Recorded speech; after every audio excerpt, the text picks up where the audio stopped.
June 4 ni adto mi sa Manila. Na timingan kay nakoy event sa Manila pagka June 5 unya. Ambot pagbuot siguro sa Ginoo na June 4 wala gituyo. Sabay mi og flight padulong Manila. Gisundo namo siya ni Player Spotted sa dorm nila Cap Mark. Kauban iyang mama.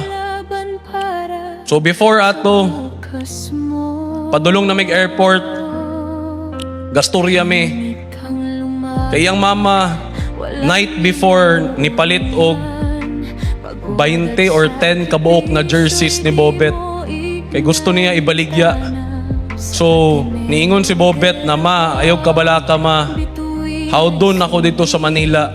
Kay kung hawdon ako dito sa Manila, mas daghang jerseys ang palit sa imo.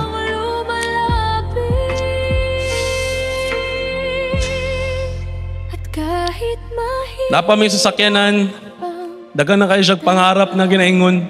Dagan na kayo siya gusto na mahitabo na ginaingon sa mua.